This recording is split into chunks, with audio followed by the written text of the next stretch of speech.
वहुवा अस्दक़ुल क़ाइलीन व क़ौलुहुल हक़। बिस्मिल्लाहिर्रहमानिर्रहीम। वान लैसा लिल इंसानि इल्ला मा सआ। सलवात।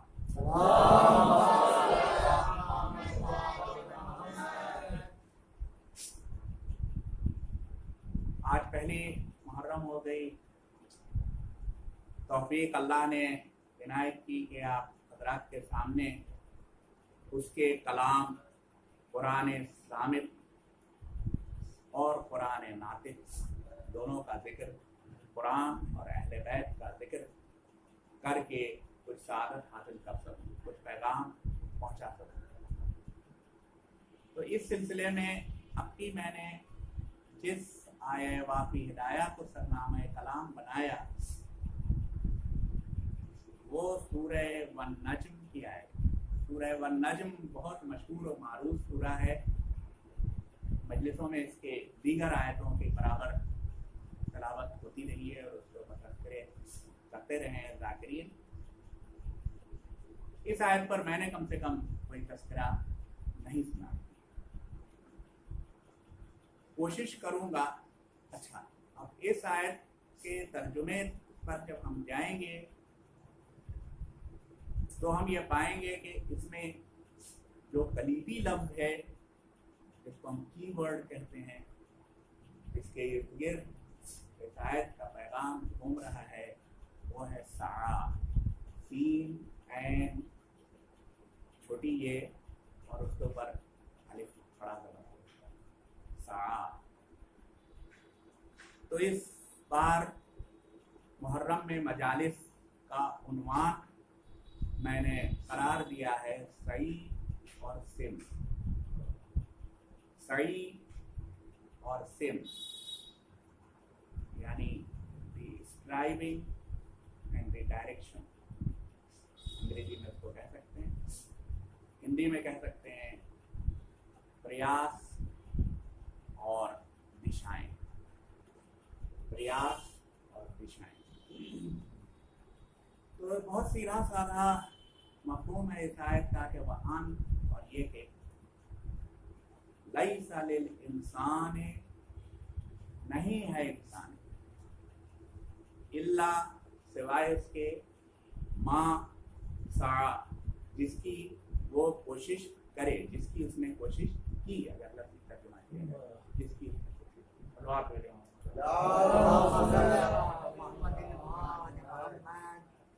चूँकि मेरी हकीर राय में ये ज़रूरी है कि जब मजालिस अज़ा में खुसूसन साल भर के बाद जो हमें मुहर्रम में ये मौका मिलता है तो उस पर जब हम आयात का जिक्र करते हैं तो ज़रा उनकी तफ़हीम और तफसीर के ऊपर वक्त सर्व किया जाए, क्योंकि जब हम कुरान सामित को समझते हैं तभी हम कुरान नातिक को समझते हैं। जब हम कुरान को समझेंगे तभी हम अहले बैत के अमाल को समझ सकते हैं, तभी हम उनके फैसलों को समझ सकते हैं, तभी उनकी हिकमत को समझ सकते हैं। तो मैं थोड़ा सा वक्त आप हज़रात का आज खास करके, मेरे ख्याल में हमको 4 दिन मिलेंगे ज़्यादा से ज़्यादा जिसमें उस तरह की गुफ्तगू की जा सके। पहली, दूसरी, तीसरी, चौथी, 5वीं से अदा का सिलसिला इतना बढ़ जाएगा कि बहुत सिर्फ इशारों में। तो इन 4 दिनों में जो बुनियादी तमहीद, जो ग्राउंड वर्क है, वो कम से कम मैं चाहता हूँ कि मैं आप हज़रात के सामने पेश कर दूँ, और उसके लिए थोड़ा सा वक्त दूँगा मैं, बहुत ज़्यादा नहीं। तो तफसीर से सीधे बजाय इसके ऊपर अपनी तरफ से कोई गुफ्तगू करने के, हम सीधे तफसीर की मदद लेते हैं। सलवात भेजिए मोहम्मद।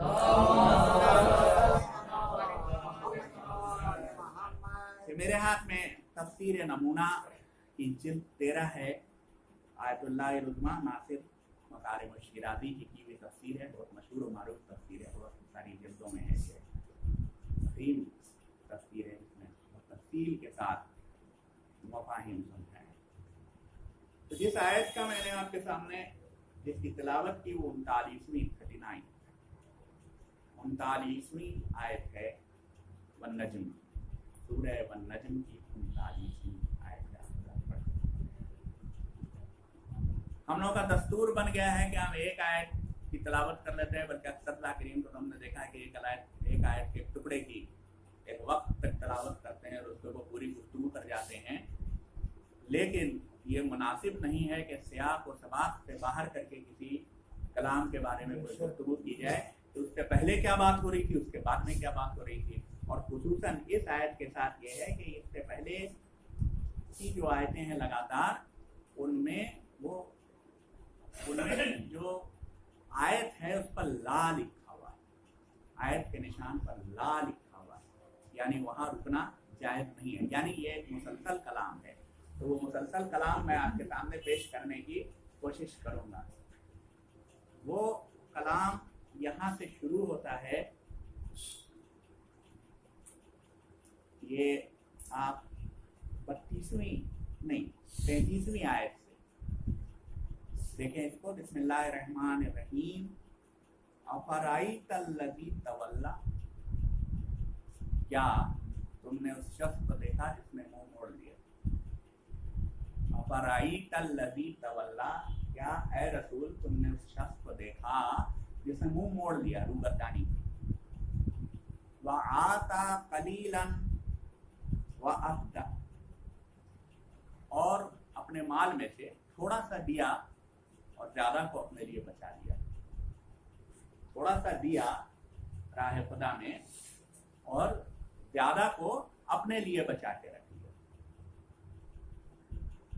इंदहु इल्मुल गैब व हुवा यरा, क्या उसके पास गैब का इल्म था कि वो देख रहा था। अम लम युनब्बा बिमा फी सुहुफ मूसा,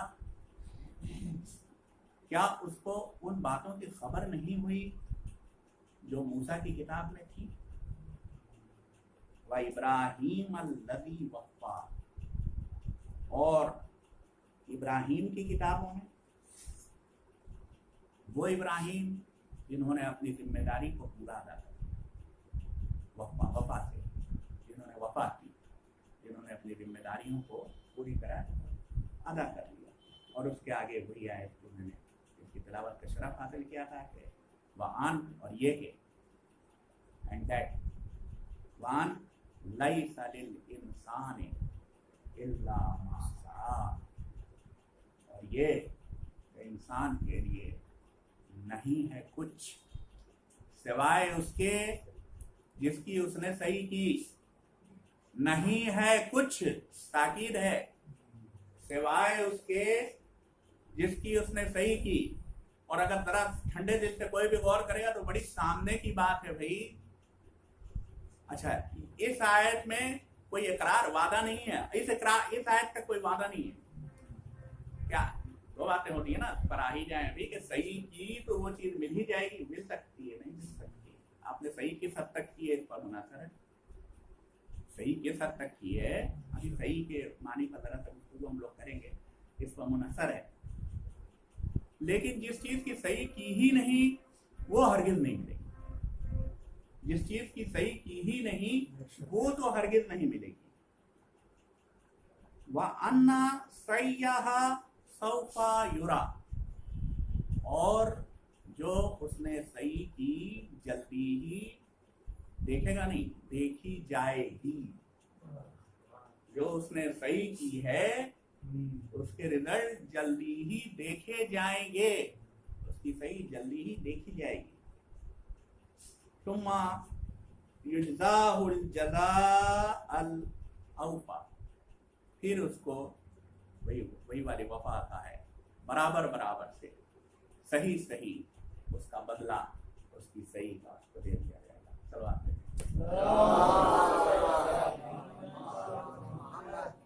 सही क्या चीज होती है, उर्दू में इस कदर राइज हो गई है कि तर्जुमे की जरूरत ही नहीं। सही क्या चीज होती है, सही क्या चीज होती है।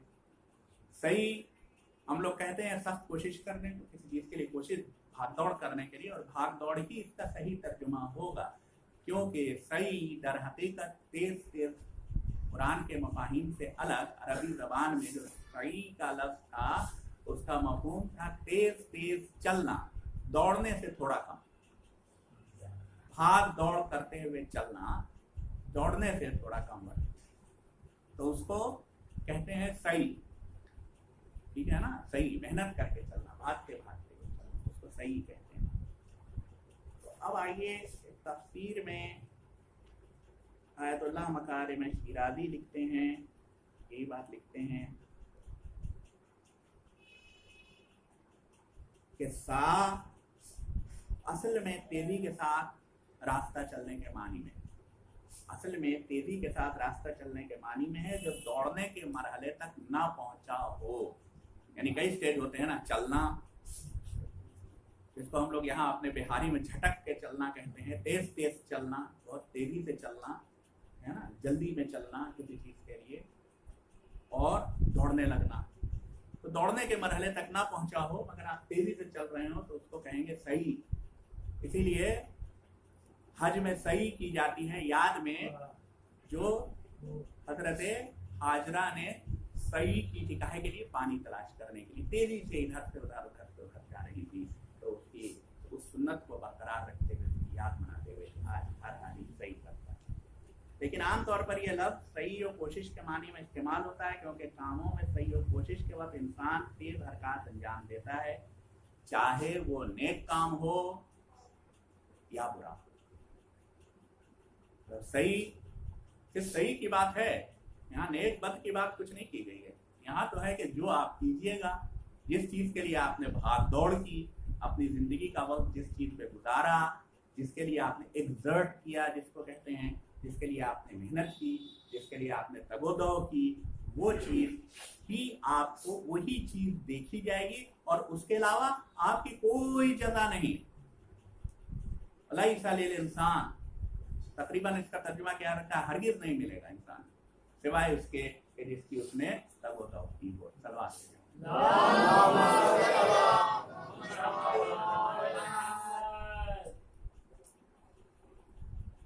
अब जनाब यहीं से ये बात वाज़ेह हो गई है कि सही किसी भी सिमत में हो, है ना। और इंशाअल्लाह आज की मजलिस में 1 बजे जो आपका हम लोग का नमाज का वक्त शुरू होगा, तो उससे पहले कोशिश करूँगा कि ख़त्म हो जाए। हालांकि वक्त में गुंजाइश है मगर 1 बजे तक ख़त्म हो जाए। हाँ अभी वक्त है, मैं घड़ी देख रहा हूँ मेरे सामने, तो बस उससे पहले खत्म करूँगा। लेकिन बस मुकद्दमा कायम कर दूँ, बाकी बातें इंशाअल्लाह कल परसों, वक्त का अंदाज हो गया है, लोग आने लग जाएंगे तो फिर उस तरह से गुफ्तगू 4 तारीख तक कम से कम जरा इस पर तफसीली गुफ्तगू करने की कोशिश की जाएगी, करबला के पस मंजर में खुसूसियत के साथ। तो करबला के पस मंजर में अगर हम लोग देखें इस बात को, तो हमको 3 तरह के सही करने वाले मिलते हैं, 3 सिमतों में सही करने, 3 सिमतों में। सलवात भेजिएगा।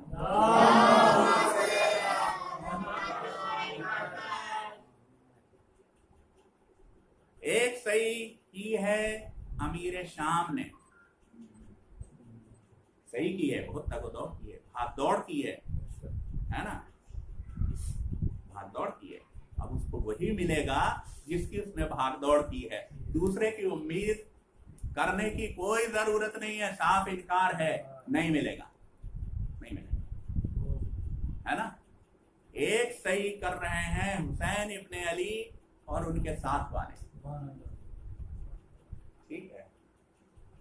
और उर्दू में मुहावरे के तौर के ऊपर इस्तेमाल होने लगा है सही ला हासिल, शुअरा भी बहुत ज्यादा इस्तेमाल करते हैं, सही ला हासिल, कोशिश तो की मगर हासिल कुछ नहीं हुआ। कोशिश भाग दौड़ तो बहुत की, मिला कुछ नहीं। उसकी वजह है, वजह जानते हैं, मतलब पहले भागते हुए उस सिमत में गए और फिर भागते हुए इस सिमत में वापस आ गए, फिर भागते हुए उधर गए और फिर भागते हुए वापस आ गए, पसीने पसीने हो गए, भागते भागते थक गए।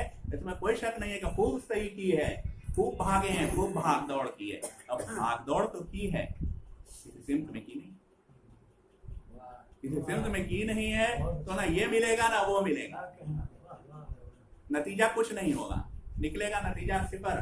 और उसकी मिसाल है अहले कूफा, अहले बसरा को भी शामिल करने के बाद उसकी मिसाल है खुसूसियत के साथ अहले कूफा। और इसीलिए तो हजरत ज़ैनब उलिया मकाम ने अपने खुतबे में जो उन्होंने कूफे में दिया था ये बात कही थी कि तुम्हारी मिसाल तो उस औरत की तरह है जो दिन भर सूत काटती है और रात को उसके टुकड़े टुकड़े कर देती है। पिछले साल भी मैंने मजलिस में इस बात को अर्ज किया था, मैं अक्सर वैसे गुफ्तगू में कहता रहता हूँ जहाँ पर ये बात होती है तो कि क्या हम इस गलत फहमी में हैं कि कूफे वालों ने मोहब्बत इमाम हुसैन अलैहिस्सलाम ने इमाम हुसैन अलैहिस्सलाम को बुलाया था? जी नहीं,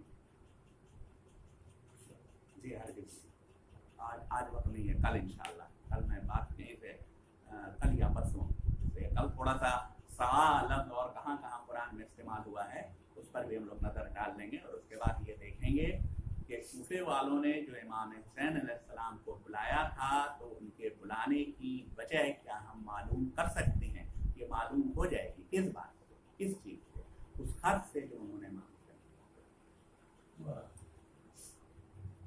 उसका मतन बता देगा कि उनको असल में क्या परेशानी थी कूफे वालों को, जिसके लिए वो इमाम हुसैन अलैहिस्सलाम को बुला रहे थे।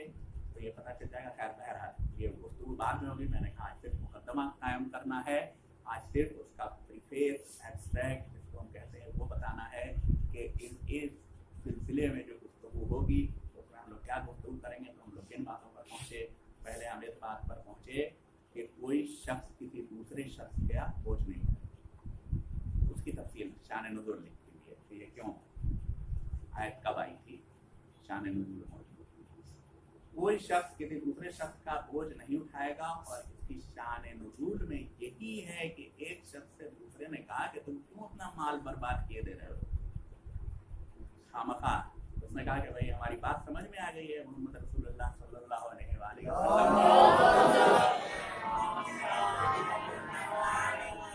और जब हम गुमराही में थे तो हमने गुनाह किए थे तो हम चाहते हैं कि वो ख़त्म हो जाए, हम माल दे करके और उससे पाक हो जाए, इसलिए वहाँ हमको माल नहीं चाहिए, हमको तो जगह चाहिए वहाँ की।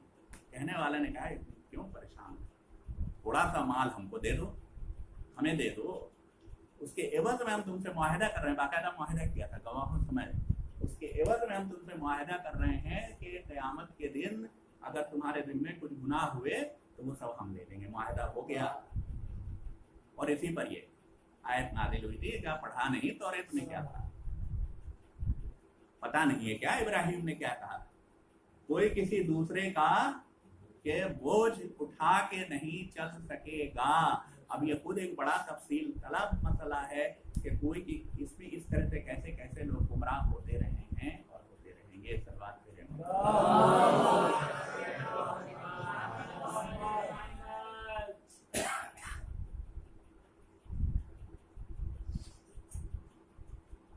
दूसरी बात, पहली बात ये तय हुई कि कोई किसी का बोझ उठा के नहीं चलेगा। दूसरी बात ये तय हो गई हतमी तौर पर कि जिस चीज की सही की है उसके अलावा कुछ और नहीं मिलने वाला है।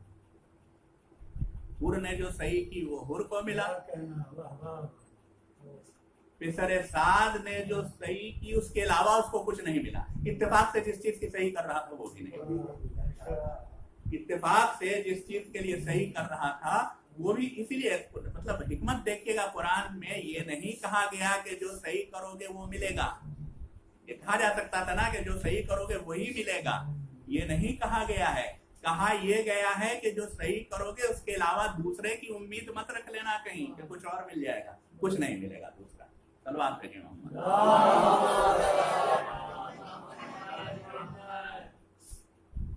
तो वो लोग जिन्होंने इमाम हुसैन अलैहिस्सलाम के साथ सही की, आखिरत के लिए सही की, तो इस बात को जानते पूछते हुए आए कि हम सही आखिरत की कर रहे हैं तो हमें रह की हुकूमत थोड़े ना मिलेगा। सलवात करिए। हम सही आखिरत की कर रहे हैं तो हमें ऐश जिंदगी थोड़ी ना मिलेगा, नहीं मिलेगा। जाहिर है उनके लिए भी साबित है, उसमें किसी कहीं ये थोड़ी एक्सेप्शन थोड़ी रखा गया है कि इनको मिल जाएगा, उनको भाई आप सही कर रहे हैं उसकी आपको वो मिलेगा, आपको ये कहाँ को मिलेगा, नहीं मिलेगा। और कूफे वालों ने कभी इसकी सही की, कभी उसकी सही की, कभी उसकी सही की, नतीजे में कुछ नहीं मिला दिल्लत और खानी के अलावा। सलवात भेजे मोहम्मद।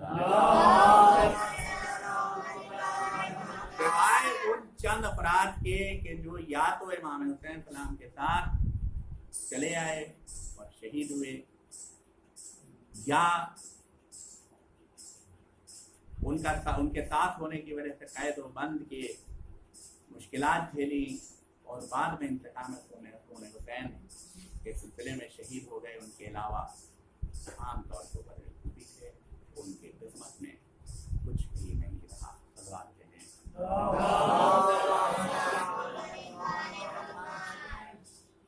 अगली बात जो इंशाअल्लाह बयान करने का इरादा है कि हम लोग आमतौर पर इमाम हुसैन सलाम की बातें तारीख दानों की लिखी हुई बयान करते हैं।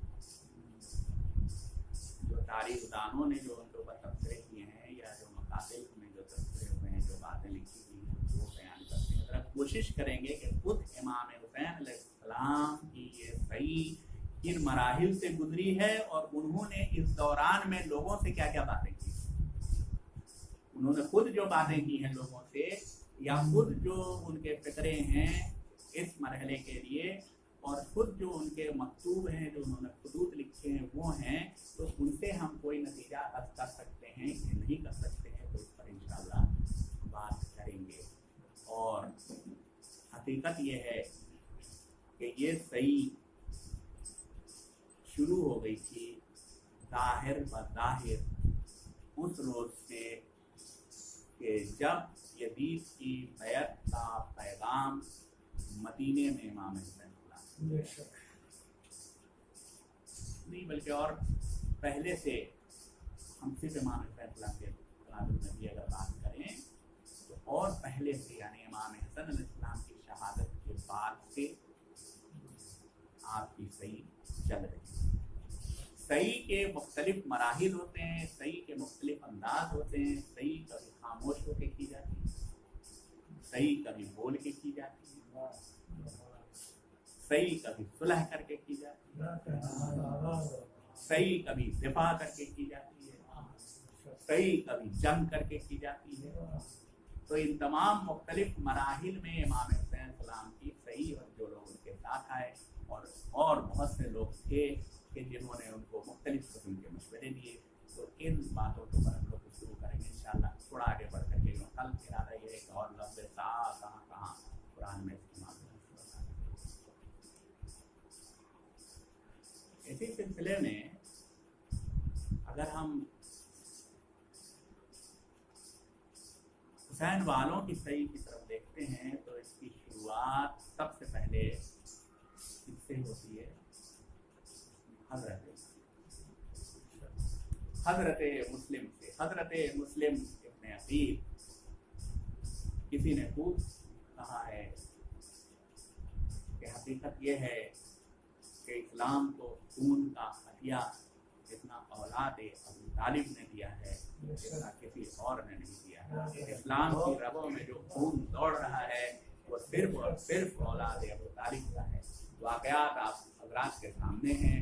रब से मसाइब के लिए, बहनों को ताज़ा कर देने के लिए, मसाइब के लिए सिर्फ गुफ्तगू करूँगा कि आप हज़रात जानते हैं कि जब कूफे वालों के मुतवातिर खत इमाम हुसैन के पास मक्के में पहुँच चुके, क़याम दर हकीकत मक्के से पहले हो चुका है, वादे रहे,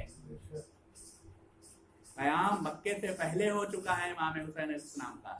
लेकिन इस क़याम का मतलब कोई हुकूमत कायम करना है या नहीं है, करके किया जाएगा क़याम, या सिर्फ गुफ्तगू करके क़याम किया जाएगा। जब आप मदीने से मक्के तशरीफ लाए हैं, जब हज का ज़माना करीब है और लोग मक्के में जमा हो रहे हैं, तो ये सिर्फ तबलीग का तरीका है ताकि ज़्यादा से ज़्यादा मुस्लिम उम्मत वहाँ जमा होगी, ज़्यादा से ज़्यादा जो तमाम जगह के लोग हैं हर तरफ से वहाँ जमा होंगे और वहाँ इमाम हुसैन लोगों तक सब बात पहुँचा सके। मगर मक्के में ही जब खतों पर खत जमा हुए और इमाम हुसैन ने आखिरकार कूफे वालों क्या इसरार को मान लिया और अपना सफीर और नुमाइंदा बना के हज़रत मुस्लिम भेजा।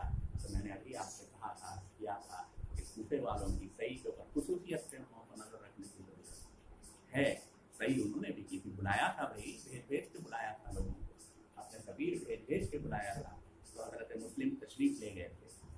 जब हज़रत मुस्लिम तशरीफ़ ले गए तो उनके हाथ पर हज़ारों लोगों ने, मुख्तलिफ रिवायतों के मुताबिक 18,000 लोगों ने बैत की, उनके साथ आए, कसमें खाई कि हम अपनी जान आपके ऊपर दे देंगे और आप ये मौला को खत लिख दीजिए कि जल्दी कीजिए, देर मत कीजिए, जल्दी कीजिए। और इमाम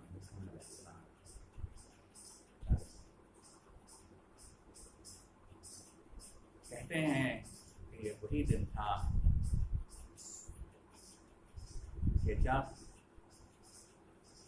हज़रत मुस्लिम शहीद हो गए थे, यानी 9 ज़िलहिज। इसको ज़रा देखना होगा कि वही सफ़र की तारीख वही है मक्के से, बाद रिवायतों के मुताबिक वही है कि 9 ज़िलहिज या गालिबन एक दिन पहले के जब वो बिल्कुल बेयार और मददगार हो चुके थे, वो वक्त के जब हानी गिरफ्तार कर लिए गए। इब्न ज़ियाद ने हानी को गिरफ्तार कर लिया और गिरफ्तार करने के बाद हज़रत हानी ये समझते थे, हज़रत हानी का अपना एक रुतबा था सूबे में। लोग कहते हैं कि जब हज़रत हानी, रिवायतें कहती हैं कि जब हज़रत हानी निकलते थे तो उनके साथ 1000 से 1500 मुसल्लह जवान कबीले मजहज के तलवारें लगाए हुए और बिरह पहने हुए बिरहपोश निकला करते थे। तो हज़रत हानी को जब इब्न ज़ियाद ने बुलाया तो अगरचे अब ये एक अलग मौजू बनेगा वादे का, इसको तो खुद एक मुसलसल मजलिसें पढ़ी जा सकती हैं, लेकिन हज़रत हानी को भी धोखे के साथ तुम्हें अमान बुलाया गया। और इब्न ज़ियाद ने पहले उनसे कलामी की, फिर उन्हें ज़दोकोब किया, इस हद तक ज़दोकोब किया कि हज़रत हानी की पेशानी जख्मी हो गई, नाक की हड्डी टूट गई, खून जारी हुआ और हज़रत हानी को कैद कर लिया। ये खबर दारुल अमारा के बाहर आ गई और हज़रत हानी ये समझ रहे थे, उन्होंने कहा भी था कि अगर तूने मुझे कत्ल करने की कोशिश की तो तेरा ये महल जो है, तेरा घर जो है, वो मजहज वालों की तलवारों से घिर जाएगा।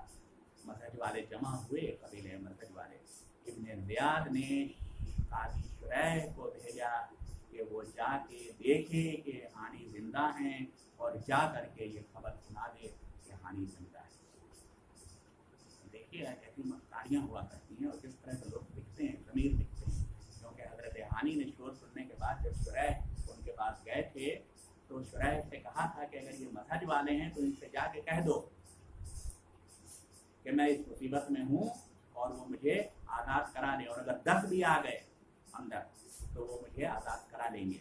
लेकिन शुरैह जब बाहर गया तो उसने देखा कि यहाँ जासूस भी हमारे साथ साथ हैं, तो उसने कही तो बात सच मगर गुमराह। हाँ, मैंने देखा है कि हानी जिंदा हैं तो तुम लोग अपने घर को वापस करो। बाद रिवायतों के मुताबिक ये कि उसने यहाँ तक भी कहा कि मैंने देखा है कि हानी जिंदा हैं, अलबत् हाकिम ने तादीबन उनको एक छड़ी मारी तो तुम लोग घर चले गए।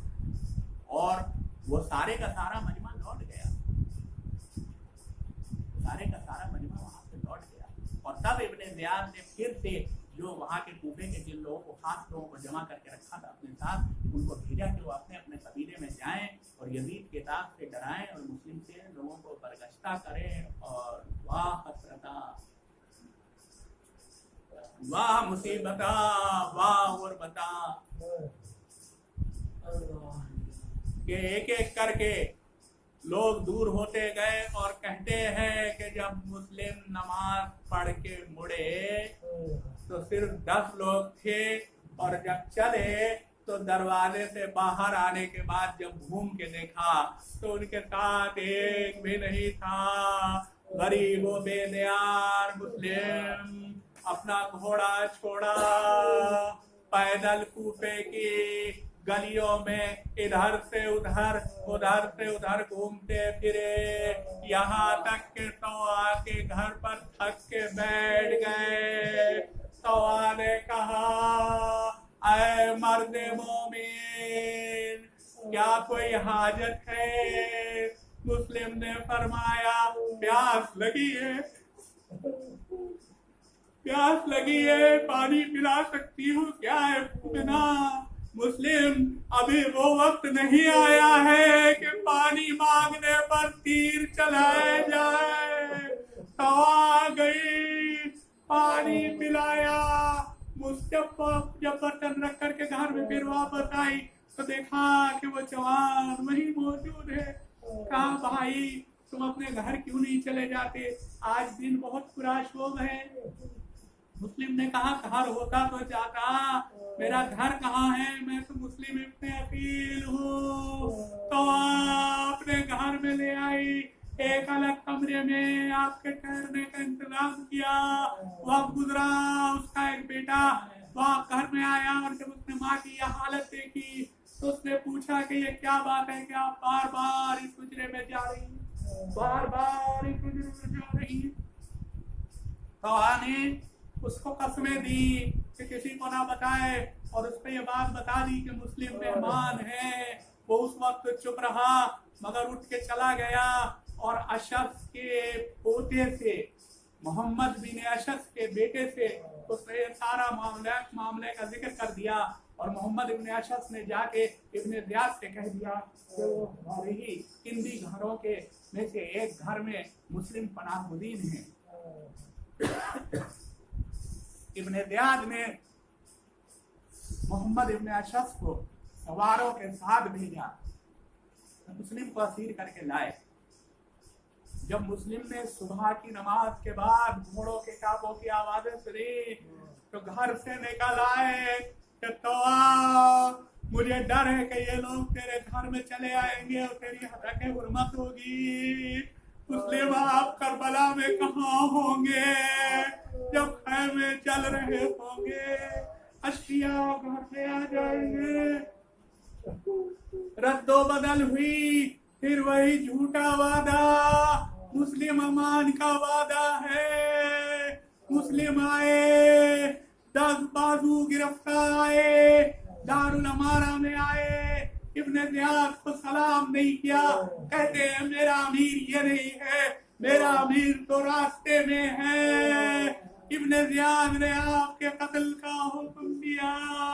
मुस्लिम प्यासे थे, पानी मांगा, किसी ने पानी दे दिया मगर जख्मी लबों का खून काटे आप में। आए मुस्लिम प्यासे शहीद कर